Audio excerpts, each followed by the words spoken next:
അവന്റെ കോപം ക്ഷണനേരത്തേക്കേയുള്ളൂ, അവന്റെ പ്രസാദമോ ജീവപര്യന്തമുള്ളത്. സന്ധ്യയെങ്കിൽ കരച്ചിൽ വന്ന് രാപാർക്കും, ഉഷസ്സിലോ ആനന്ദഘോഷം വരുന്നു. സങ്കീർത്തനങ്ങൾ 30:5 യാക്കോബിന്റെ ജീവിതത്തിൽ കരച്ചിലിന്റെ സന്ധ്യകൾ ഉണ്ടായിരുന്നു. സൂര്യൻ അസ്തമിക്കുന്ന സമയമാണ് സന്ധ്യാസമയം. സന്ധ്യാസമയം അന്ധകാരം വന്ന് മൂടുവാൻ തുടങ്ങുന്ന സമയമാണ്. അത് പകലിന്റെ അവസാനവും രാത്രിയുടെ ആരംഭവുമാണ്. ഏശാവിൽ നിന്നും രക്ഷപ്പെട്ട് ഓടിപ്പോയ യാക്കോബ് ഹാരാനിലേക്ക് എത്തിയപ്പോൾ സൂര്യൻ അസ്തമിച്ചിരുന്നു. കഷ്ടപ്പാടിന്റെ സന്ധ്യകൾ ജീവിതത്തെ പിന്തുടർന്നു. ലാബാന്റെ മകൾ റാഹേലിനെ വിവാഹം കഴിക്കുവാൻ 14 വർഷം അടിമവേല ചെയ്തു. പിന്നീട് 7 സംവത്സരം കൂടി ലാബാനെ സേവിച്ചു. പിന്നീട് തന്റെ ഭാര്യമാരെയും ദാസിമാരെയും 11 പുത്രന്മാരെയും കൂട്ടി യാബോക്ക് കടവ് കടന്നു. തനിക്കുള്ളതൊക്കെയും അക്കരെ കടത്തി തനിയെ ഇരുന്നു. അന്ന് അവൻ ദൈവത്തെ മുഖാമുഖം കണ്ടു. അവൻ കടന്നുപോയ കരച്ചിലിൻ്റെതായ സന്ധ്യകളെയെല്ലാം അവൻ ഓർത്തു, ദൈവത്തിൽ പരിപൂർണമായി ആശ്രയിച്ചു. അപ്പോൾ യഹോവ അവന്റെ പേർ മാറ്റി ഇസ്രായേൽ എന്നാക്കി. ദൈവത്തെ മുഖാമുഖമായി ദർശിച്ച സ്ഥലത്തിന് യാക്കോബ് പെനിയേൽ എന്ന് പേരിട്ടു. ദൈവത്തെ മുഖാമുഖമായി ദർശിച്ചപ്പോൾ സന്ധ്യ നീങ്ങിപ്പോയി, സൂര്യൻ ഉദിച്ചു.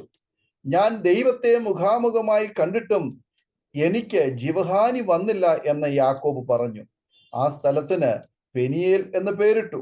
അവൻ പെനിയേൽ കടന്നു പോകുമ്പോൾ സൂര്യൻ ഉദിച്ചു. എന്നാൽ തുടയുടെ ഉളുക്ക് നിമിത്തം അവൻ മുടന്തി നടന്നു. ഉൽപ്പത്തി 32:30-31 യാക്കോബിന്റെ ജീവിതത്തിലെ വിലാപത്തിന്റെ സന്ധികളെ ദൈവത്തെ മുഖാമുഖമായി ദർശിച്ചപ്പോൾ ദൈവം ആനന്ദഘോഷങ്ങളാക്കി മാറ്റി. നമ്മുടെ ജീവിതത്തിലും വിലാപത്തിന്റെ സന്ധ്യകൾ കടന്നു വരാം.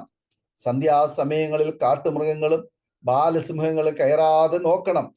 നീ ഇരുട്ട് വരുത്തുന്നു, രാത്രി ഉണ്ടാക്കുന്നു. അപ്പോൾ കാട്ടുമൃഗങ്ങളൊക്കെയും സഞ്ചാരം തുടങ്ങുന്നു.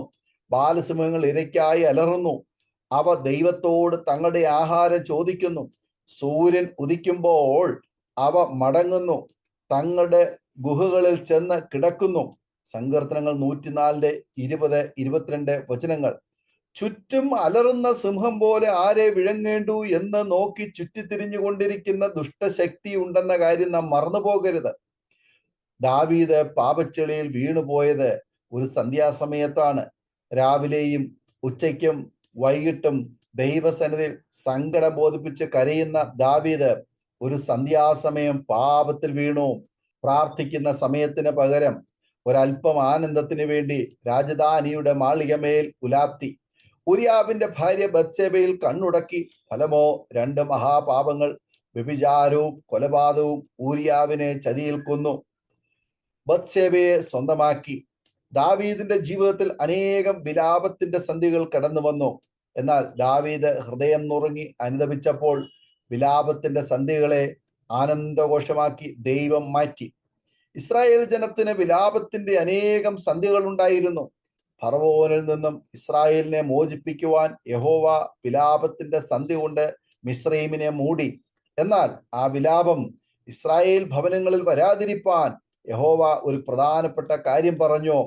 അനന്തരം മോശ ഇസ്രായേൽ മൂപ്പന്മാരെയൊക്കെയും വിളിച്ചു അവരോട് പറഞ്ഞത്, നിങ്ങൾ നിങ്ങളുടെ കുടുംബങ്ങൾക്ക് ഒത്തവണ്ണം ഓരോ ആട്ടിൻകുട്ടിയെ തിരഞ്ഞെടുത്ത് പെസഹായെ അറുപ്പീൻ. ഈ സോപ്പ് ചെടിയുടെ ഒരു കെട്ടെടുത്ത് കിണ്ണത്തിലുള്ള രക്തത്തിൽ മുക്കി, കിണ്ണത്തിലുള്ള രക്തം കുറുമ്പടിമേലും കട്ടിളമേൽ രണ്ടിന്മേലും തേക്കണം. പിറ്റേന്നാൾ വെളുക്കും വരെ നിങ്ങൾ ആരും വീട്ടിന്റെ വാതിലിന് പുറത്തിറങ്ങരുത്. യഹോവ മിസ്രയീമിനെ ദണ്ഡിപ്പിക്കേണ്ടതിന് കടന്നു വരും. എന്നാൽ കുറുമ്പടിമേലും കട്ടിളക്കാൽ രണ്ടിന്മേലും രക്തം കാണുമ്പോൾ യഹോവ വാതിൽ ഒഴിഞ്ഞു കടന്നു പോകും. നിങ്ങളുടെ വീടുകളിൽ നിങ്ങളെ ദണ്ഡിപ്പിക്കേണ്ടതിന് സംഹാരകൻ വരുവാൻ സമ്മതിക്കേയില്ല. പുറപ്പാട് 12:21-23 കഷ്ടപ്പാടിന്റെ സന്ധ്യകളിലൂടെ ജീവിതത്തിൽ കടക്കേണ്ടി വന്നേക്കാം. പ്രാർത്ഥിക്കേണ്ടതായ സന്ധ്യാസമയങ്ങളിൽ ഭൗതികമായ മോഹങ്ങളിലേക്കും പാപത്തിലേക്കും വീണു പോയേക്കാം. ദാവീദിനെ പോലെ ഹൃദയം നുറുങ്ങി കർത്താവിന്റെ സമീപം വന്നാൽ ദൈവത്തിന്റെ ഹൃദയപ്രകാരമുള്ള മനുഷ്യരാക്കി ദൈവം നമ്മെ മാറ്റും. കർത്താവായ കുഞ്ഞാട് കാൽവരിയിൽ നമുക്കായി യാഗമായി. ആ തങ്കച്ചോര കൊണ്ട് നമ്മുടെ ശരീരമാകുന്ന ദൈവ മന്ദിരത്തെ മുദ്രയിടാം.